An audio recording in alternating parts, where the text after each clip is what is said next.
जयपुर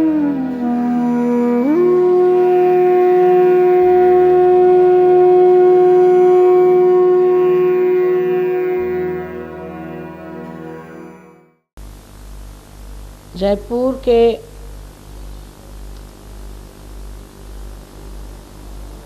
भक्तगणों का ये स्वागत देखकर माँ का हृदय गदगद हो जाता है। आप सब भक्तगणों को हमारा प्रणिपात। जैसा कि हमने कल कहा था कि किसी गलत गली में चले गए थे जयपुर के, जहाँ पर परमात्मा को खोजने वाले आस्तिक नहीं मिले, लेकिन आज अति हर्ष और आनंद से आप सबको मिलकर यही कहना पड़ता है कि इस आस्तिक भूमि में ऐसे अनेक लोग हैं जो परमात्मा को खोज रहे हैं और परमात्मा को ही खोजना चाहिए। श्री कृष्ण ने कहा है योगक्षेम वहाम्यहम्, योग के बगैर क्षेम नहीं हो सकता। हम परमात्मा की भक्ति करते हैं, परमात्मा को याद करते हैं, आर्तता से पुकारते हैं, लेकिन उनका हमारा अभी तक कोई गर संबंध ही नहीं जुटा। गर हम उनके राज्य में ही नहीं हैं तो परमात्मा भी हमारी बात कैसी सुन सकते हैं। सुदामा जी को भी श्री कृष्ण से मिलने जाना पड़ा। इसी प्रकार आप सबका योग होना चाहिए। योग होने के बाद जो क्षेम है वो इतना सुंदर उतरता है कि लोग आश्चर्यचकित हो जाते हैं। हम तो कुछ भी नहीं करते, आप ही की कुंडलिनी है और वो जागृत हो जाती है। इस पृथ्वी पर अगर आप बीज डाल दें तो ये पृथ्वी माता स्वयं ही उसे अंकुरित कर देती है, लेकिन वास्तविक वो क्या करती है? आप ही बीज हैं और आप ही अंकुर हैं और आप ही शक्ति है, सिर्फ उसकी चालना मात्र करने की है। अगर वो चलायमान हो जाए तो सहज ही में तो उसमें अंकुर आ जाते हैं। तो कुंडलिनी का जागरण भी एक जीवंत क्रिया है। इसे हम समझ नहीं पाते कि परमात्मा एक जीवंत शक्ति है और ये एक जीवंत क्रिया है। चारों तरफ परमात्मा का आपको प्रकाश दिखाई देता है। हर ऋतु में जैसे अलग अलग के फल आते हैं, अलग अलग की सृष्टि होती है, आप लोग अलग अलग तरह के गाने गाते हैं। ये जो करने वाला है, जो ये फूलों से फल बनाने वाला है, जो अनंत ऐसे जीवंत कार्य हमारे अंदर करता है, ऐसी शक्ति नहीं है, ये कहना बहुत उद्दाम बात है। ऐसा सोचना तक अत्यंत उद्दामता की बात है। नम्रतापूर्वक सोचना चाहिए कि आखिर जो ये सृष्टि बनाई है, इसमें से हम तो अणु भी नहीं बना सकते। हम एक चाहे तो एक लकड़ी भी नहीं बना सकते। लकड़ी से लकड़ी बना सकते हैं, पत्थर से पत्थर बना सकते हैं, एक मरी हुई चीज़ से दूसरी मरी हुई चीज़ हम बना सकते हैं, लेकिन एक भी जीवंत कार्य तो आप कर नहीं सकते। मरा हुआ भी कार्य आप बना के दिखा दें कि एक चीज़ हमने खुद बनाई, तो आप बना नहीं सकते। फिर इतना अहंकार मनुष्य में हो गया है कि वो सोचता है परमात्मा ही नहीं है।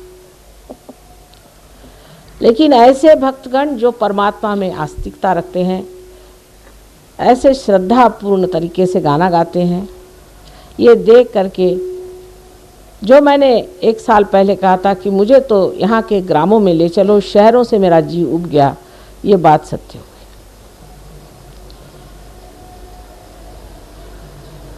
आज श्री कृष्ण ही की बात कहेंगे, क्योंकि आपके यहाँ श्री गोविंद जी का इतना सुंदर मंदिर है।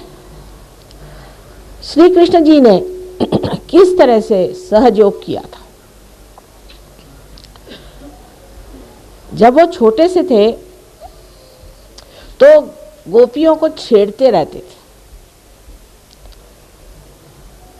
जब वो घघरी भर के अपने सर पे चलती थी तो उसको कंकड़ मार के तोड़ देते। ये उनकी लीला जो थी, ये जो चुहुल थी, इसके पीछे में बहुत बड़ा कार्य था। उस जमुना जी में जिस राधा जी के पैर होते थे, वो राधा जी स्वयं रा माने शक्ति और धा माने धारणा करने वाली, उस शक्ति के पैर उसमें पड़ते थे। उसका पानी ही गंगा जल जैसे पवित्र हो गया, उसमें चैतन्य आ गया। वो पानी भर के जब गोपियाँ चलती थी तो उनके कंकड़ मार के जो पानी उनके पीठ पर गिरता था, उससे उनकी कुंडलिनी जागृत करते थे। इसीलिए उनको लीलाधर कहते। जब रास रा माने शक्ति और स उसके सहित, शक्ति के सहित जब वो नृत्य करते थे, तब भी उनके अंदर से चैतन्य बह करके सबके अंदर जाता था और उनकी कुंडलिनी जागृत होती थी। उस जमाने में न तो ऐसी पब्लिक थी, ना ऐसे लोग थे जो बैठ करके किसी के भाषण सुनते, ना ऐसी जनता थी जो परमात्मा के खोज में घंटों बैठ करके सुनती कि चीज़ क्या है। मनोरंजन के साथ ही उन्होंने अपने लीला के साथ ही लोगों की कुंडलिनी जागृत करी। इसी श्री कृष्ण ने भी ये बताया है कि हमारी जो चेतना है, मनुष्य की जो चेतना है, इसका वृक्ष नीचे की ओर अधोगति पर जाता है। इसीलिए आप देखते हैं कि जो पाश्चिमात्य देश हैं, जो परदेसी लोग हैं, इनके देशों में जाकर देखिए तो नर्क खड़ा रखा हुआ, उनको कोई पाप पुण्य का विचार नहीं, माँ बहन का विचार नहीं, किसी भी धर्म का विचार नहीं, पूर्णतः अधोगति में घुस गए। उनसे अपने को कुछ सीखने का नहीं, क्योंकि इसकी जड़ें अपने मस्तिष्क में है। ऊर्ध्वगति को प्राप्त होना चाहिए। ऊर्ध्वगति प्राप्त कैसे होगी? उसके लिए कुंडलिनी का जागरण करना चाहिए। महाराष्ट्र में ज्ञानेश्वर जी बड़े भारी संत हो गए। जब उन्होंने ज्ञानेश्वरी लिखी तो गीता पे ही आख्यान है, लेकिन उसमें खोल कर उन्होंने लिख दिया कि ये कार्य कुंडलिनी के जागरण से ही होता है। उस पर लोगों ने ये बंधन लगाया कि जो छठा अध्याय है जिसमें लिखा गया है वो पढ़ना ही नहीं, बाकी चाहे जो करते रहिए। तो सब लोग मुंह में तंबाकू रख करके मीलों चल करके विट्ठल के मंदिर में विट्ठल विट्ठल विट्ठल चले जाना, पगला जाते हैं। कहते हैं सर फोड़ डाला हमने। एक मुसलमान थे, शेख करके कहने लगे माँ नमाज पढ़ पढ़ के घुटने फट गए, पैदल चल चल के पैर फट गए, विट्ठल कहते कहते गला बैठ गया, लेकिन विट्ठल मिला नहीं। उसको कहीं जाने की ज़रूरत नहीं है, आप ही के अंदर सब कुछ समाया हुआ। आप ही के अंदर शिव विट्ठल सारे देवी देवताएं बैठे हुए हैं। परमात्मा ने आपको अपने ही स्वरूप बनाया हुआ है, सिर्फ उस शक्ति को आपको जानना है और ये कार्य सहज ही होना चाहिए। जैसे कल कोई साहब कह रहे थे कि ये तो बड़ा कठिन कार्य लोग कहते हैं।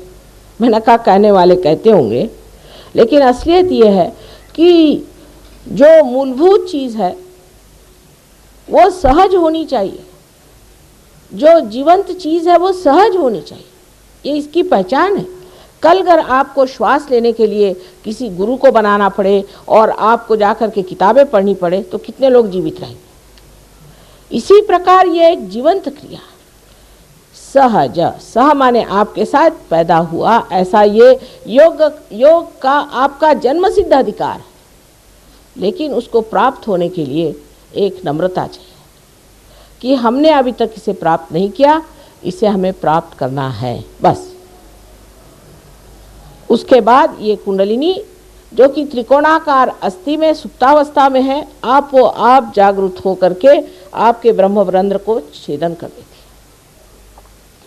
श्री आदि शंकराचार्य ने शुरुआत में एक बड़ा सुंदर विवेक चूड़ामणि नाम का ग्रंथ लिखा था उसके बाद उनके अनेक इस तरह के ग्रंथ हुए। अंत में वो थक गए क्योंकि एक शर्मा नाम के बड़े भारी विद्वान थे, उन्होंने उनसे बहुत वाद विवाद किया। वो तंग आ गए, कहा इन बुद्धिमान लोगों से कैसे बताया जाए कि तुम्हारे बुद्धि में प्रकाश ही नहीं, तुम बात क्या कर रहे हो हवाई। अंत में उन्होंने सौंदर्य लहरी नाम का एक बड़ा सुंदर ग्रंथ लिखा है जिसमें सिर्फ माँ की स्तुति लिखी है और हर श्लोक जो है एक मंत्र है। उस मंत्र के जागरण से आपकी कुंडलिनी जागृत होनी चाहिए। लेकिन ये सब चीज़ परमात्मा के शास्त्र के अनुसार है। ऐसे नहीं कि किसी ने आपको मंत्र दे दिया राम कहो राम कहो। नारद ने दिया हुआ मंत्र दूसरा होता है, लेकिन हर आदमी आता है कहता है तुम राम कहो। राम क्यों कहो पूछिए। राम का भी एक चक्र है, श्री राम का चक्र है। क्या आपका वो चक्र खराब हो गया है जिस वजह से कह रहे हैं श्री राम को? हर एक चक्र पे एक एक देवी देवताएं बैठे हुए हैं। जो इसे जानता है और समझता है उसी को ये कार्य करना चाहिए। जिस वक्त कुंडलिनी का जागरण हो जाता है तो ये षट चक्रों को छेदती हुई ब्रह्मरंध्र को छेदती है और सर में से ठंडी ठंडी हवा, आपके अपने सर में से ठंडी ठंडी हवा, जिसको श्री शंकराचार्य ने सलीलम सलीलम ठंडी ठंडी हवा कहा। जितने भी धर्मों के आप पुस्तक पढ़िए, जितने भी धर्म हो गए सब धर्मों में इसका वर्णन है कि आपका फिर से जन्म होना चाहिए। ब्राह्मण को भी द्विज कहा गया है, माने जिसका फिर से जन्म हुआ, माने कोई झूठ मूठ का जन्म नहीं होता है, असलियत का जन्म। माने ये कि आपका ब्रह्मरंध्र छेद करके कुंडलिनी का जब जागरण होता है तो आपका दूसरा जन्म होता है कि आप आत्मा स्वरूप हो जाते हैं। इस जीव का शिव से जब योग घटित होगा तभी वो योग होता है।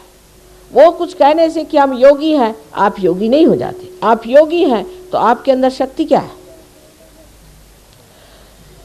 लोग हैं पैसे के लिए दौड़ते हैं, क्या परमात्मा को पैसा वैसा कुछ समझ में आता है क्या? हम देहातों में जाते हैं, लोग हमें 10 पैसे देंगे, 25 पैसे देंगे। हमने कहा भाई हम पैसा नहीं लेते। अच्छा 1 रुपया ले लो। उनकी समझ में नहीं आता है कि परमात्मा का पैसे से कोई संबंध नहीं है। आप पृथ्वी माता को अगर पैसा दे तो तब क्या वो बीज उगाती है?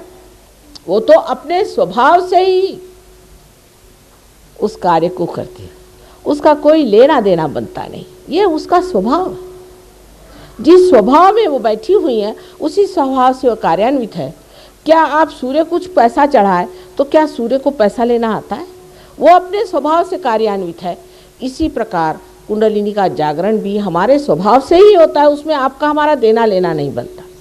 आपकी जो शक्ति है वो आपके पास है, उसको निहित अवस्था में रखा हुआ है और अब उसको जागृत अवस्था में लाना है। बस ये सीधा सरल कार्य है, वो कोई कठिन काम नहीं। जब कुंडलिनी का जागरण होता है तो जब वो 6 चक्रों में से गुजरती है तो इन्हीं चक्रों में से ये सूक्ष्म चक्र हमारे अंदर में है। ये जब जागृत हो जाते हैं, इनके अंदर जब देवताएं जागृत हो जाते हैं तो सबसे पहले हमारी तंदुरुस्ती ठीक हो जाती है। अब बहुत से लोग हैं, उनके ये गुरु हैं वो गुरु है, तंदुरुस्ती इतनी खराब मेरे पास आते ठीक होने के लिए। मैंने कहा भाई एक माँ के दृष्टि से मैं पूछती हूँ कि तुमने गुरु रख छोड़े तो किस दिन के लिए? कम से कम तुम्हारी तंदुरुस्ती तो अच्छी रखे। माँ तो यही कहेगी होंगे गुरु होंगे, लेकिन क्या उन्होंने तुम्हें क्या फ़ायदा किया? और कहा गया है नानक साहब ने कि जो साहिब से मिली है, जो साहिब से मिला है वही सदगुरु है। और सारी बातें करने से फ़ायदा क्या? सिर्फ बातें ही करते रहते हैं। बात करने से कोई पेट भर सकता है या बात करने से क्या आत्मा प्राप्त हो सकता है? ये तो कृति है जिसे करना चाहिए। और जब तक ये कृति घटित नहीं होती तब तक आपको भी अंधता से नहीं चलना चाहिए। हमारे देश में 2 तरह के लोग मैंने देखे, एक तो अंधता में फंसे हुए हैं और एक तो बिल्कुल ही उद्दामता में। इन दोनों के बीच में सहयोग खड़ा करना बड़ा मुश्किल था, लेकिन हो गया। महाराष्ट्र में बहुत बड़ा खड़ा हो गया है और इस भूमि में राजस्थली में विशेष रूप से होना चाहिए, ऐसा मेरा पूर्ण विचार था। क्योंकि यहाँ चैतन्य जहाँ तहाँ मुझे दिखाई देता है, लेकिन आप लोग मुझे मिले नहीं थे उस वक्त। इसलिए मैं सोचती थी कि ऐसे कैसे हो सकता है कि इतने आस्तिक भूमि में असली लोग नहीं होंगे, सब यही नकली लोग हैं। अब आपसे मिल लिया है तो कुछ न कुछ कार्य ज़रूर हो सकता। कुंडलिनी के बारे में एक भाषण में तो कोई बता नहीं सकता, लेकिन ये आपकी शुद्ध इच्छा है। आपकी बाकी की जितनी भी इच्छाएं हैं वो अशुद्ध है। क्योंकि आज इच्छा हुई कि हमारे पास ज़मीन नहीं, फिर इच्छा हुई कि हमारे पास घर नहीं। कोई भी इच्छा पूर्ति होने से इच्छाएं पूर्ण नहीं हो जाती। दूसरी इच्छा आती, तीसरी इच्छा आती, चौथी इच्छा आती। ये तो अर्थशास्त्र, इकोनॉमिक्स का बड़ा भारी सिद्धांत है कि पूरी इच्छाएं कभी पूर्ण नहीं होती। तो वो कौन सी चीज़ है जिसको प्राप्त करने से फिर कोई इच्छा ही नहीं रह जाती? वही शक्ति जिसे कि शुद्ध इच्छा कहना चाहिए। ये शुद्ध इच्छा हमारे त्रिकोणाकार अस्थि में व्यवस्थित रूप से परमात्मा ने रखी हुई है। और ये शक्ति शुद्ध इच्छा की जब जागृत हो जाती है और जब योग घटित होता है, तो अब लेने का क्या है, पाने का क्या है, अब देने का। जब तक प्रकाश आता नहीं तब तक इस पे मेहनत होती है कि दीप कैसा जलाया जाए, लेकिन जब वो जल जाता है तब वो प्रकाश देता है। इसी प्रकार आपके भी अंदर ये दीप है और आप परमात्मा के मंदिर हैं। उसमें सिर्फ दीप जलाना मात्र है। अब लोग कहते हैं आप पापी हैं, आपने ये पाप कर्म किया, वो पाप कर्म किया, इसलिए भोग रहे हैं, वो कर रहे हैं, इसलिए इतना रुपया चढ़ाओ, पैसा चढ़ाओ। ये सब बेकार बात है। परमात्मा ने आपको मनुष्य स्थिति में ला दिया। पशु माने जो पाश में है उससे ला करके स्वतंत्रता में रख दिया है। अब स्व के तंत्र को जानना है। स्व का तंत्र माने अपने आत्मा का जो तंत्र है, उसे मात्र जानने से ही आप उस दशा में पहुंच जाते हैं जिसे हम योगी जन कहते हैं, जो परमात्मा के साम्राज्य में बैठे। पर योगियों के बारे में भी अपनी कल्पनाएं खूब सारी बनी हुई हैं कि जो घर द्वार छोड़ करके संसार से भागा पलायनवाद कर रहा है। भागना क्यों? हमारे यहाँ जितने साधु संत हुए सब घर द्वार में बैठे थे। किसने शादी नहीं की थी? क्या श्री राम ने विवाह नहीं किया था कि श्री कृष्ण ने विवाह नहीं किया था? संसार में रह करके ही परमात्मा को पाना है। इससे भागने वाले कभी परमात्मा को नहीं पा सकते। भगेड़ू लोगों को क्या मिल सकती है शक्ति? अगर शक्ति होती तो भागते क्यों? इसमें कोई भी चीज़ ऐसी नहीं है जिसे आपको छोड़ना है, लेकिन जो चीज़ अपने चेतना के विरोध में बैठती है वो अपने आप छूट जाएगी। मैं बताऊंगी नहीं, बस इस गली में आप आ जाइए, अपने आप सब बातें छूट जाएंगी। मुझे कहना नहीं पड़ेगा, मैं कहूँगी नहीं तो आधे लोग शायद उठ के ही चले जाए। अपने ही आप काम बन जाएगा। आपके अंदर जब ये टिमटिमाता हुआ दिया आ जाएगा, आप खुद ही देख लेंगे, आप स्वयं शक्तिशाली हो जाएंगे और आप स्वयं अपने गुरु हो जाएंगे। और आप जान जाइएगा कि ये चीज़ क्या है, क्योंकि आपके हाथों से ही चैतन्य बहना शुरू होगा। ये जो सर्वव्यापी चैतन्य शक्ति है जिससे सारे जीवंत कार्य संसार में होते हैं, वो पहली मर्तबा वो सूक्ष्म शक्ति आपके हाथ में लगेगी और आप आश्चर्यचकित होंगे कि माँ ये क्या शक्ति है। अब बस इतना बताना है कि अगर इस उंगली में जलन हुई या इस उंगली में ठंडक आई या इस उंगली में कुछ हुआ तो ये कौन से चक्र है।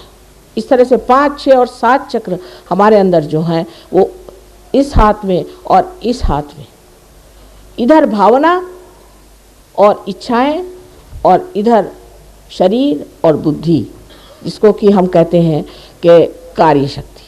तो इधर जो है इच्छा शक्ति है और इधर कार्य शक्ति है। ये दोनों शक्तियाँ के बीच में जो शक्ति है वो धर्म शक्ति है। इसका ये मतलब नहीं धर्म शक्ति का कि आप ढकोसलेबाजी करें। धर्म जो है वो हमारे अंदर का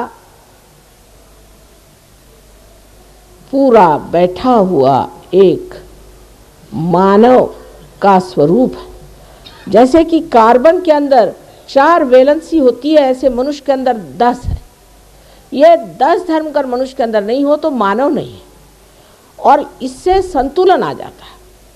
और संतुलन इसलिए ज़रूरी होता है कि जब किसी चीज़ की उड़ान करनी होती है तो उसमें अगर संतुलन नहीं रहे तो वो चीज़ उड़ ही नहीं सकती। कायदे से चढ़ नहीं सकती। इसलिए धर्म की लोगों ने व्यवस्था की, बड़े बड़े सत्पुरुषों ने, कि धर्म मनुष्य अपने अंदर जागरूक करे, धर्म में बैठा रहा, और जब उसके अंदर धर्म जागरूक होगा तब उसकी कुंडलिनी बहुत ही आसानी से चढ़ जाएगी। अब इसके लिए ये मतलब नहीं कि आपने कहाँ जा कर के धर्म करने का, ये मतलब नहीं कि आप जा कर के कितने लोगों को आपने पैसा बांटा कि क्या किया। धर्म का मतलब है एक ही अक्षर में मैं बताऊं कि क्या आप प्रेमी जन हैं। प्रेम यही आत्मा का स्वरूप है, उसका प्रकाश सत्य है, लेकिन प्रेम परमात्मा ने किया, इसीलिए सारी सृष्टि रची और आपको बनाया, और उसी प्रेम में ही उसने आपका सत्कार किया हुआ है, आपको आवाहन किया है कि आप उनके दरबार में पधारें और व्यवस्थित रूप से अपने कृपालु पिता का जो कुछ आशीर्वाद है उसका पूरी तरह से उपभोग लें। आपको किसी तरह से दुख ताड़ना देने का उनका कभी भी विचार नहीं था, और न वो कभी देते हैं। जो देती है तकलीफ़ वो हमारे ही बनाए हुए घरौंदे और हमारे ही बनाए हुए जेल, हमारे ही दिमागी जमाखर्च से इंसान ने जो घरौंदे बनाए हैं उसी का दुख हम उठाते हैं। परमात्मा ने तो सारी सृष्टि जैसे पक्षियों के लिए गाने के लिए बनाई है, ऐसे आपके लिए भी आनंद की बनाई। उस आनंद की स्थिति में आपको जाना है। और कल मैं आपको और सहजों के बारे में, चक्रों के बारे में बताऊंगी, और परसों मैं आपको आत्मा का स्वरूप बताऊंगी। इस भाषण का तो कोई अंत नहीं, मेरे न जाने हज़ारों भाषण हो चुके हैं, और तो भी सब लोग कहते हैं कि माँ हर बार आप कोई नई बात कहती हैं। लेकिन सबसे बड़ी बात है कि सबसे जो अपना सत्य है वो एक है कि हम आत्मा स्वरूप है, उसे प्राप्त होना है। बस इस चीज़ को पाते ही सारा प्रकाश हमारे अंदर आ जाता है। जो हमारे यहाँ बड़े बड़े संत हो गए, क्या वो लोग पढ़े लिखे लोग थे? किसी यूनिवर्सिटी के पढ़े हुए थे? कुछ भी नहीं। उन्होंने कुछ पढ़ा नहीं था, लेकिन सारा कुछ उनके अंदर स्थित था, क्योंकि उनके सुकृत ऐसे थे, पूर्व जन्म के सुकृत थे, जो सारे सुकृत प्रकाशित हो गए थे, इसलिए वो इतने ज्ञानी लोग थे। इसी प्रकार आपकी भी घटना घटित होती है, और ये बहुत सहज और सरल कृति है, और आप लोग चाहें तो अभी इसी वक्त ये घटना हो सकती है। ये कह रहे करवाइए, आप लोगों का क्या कहना है?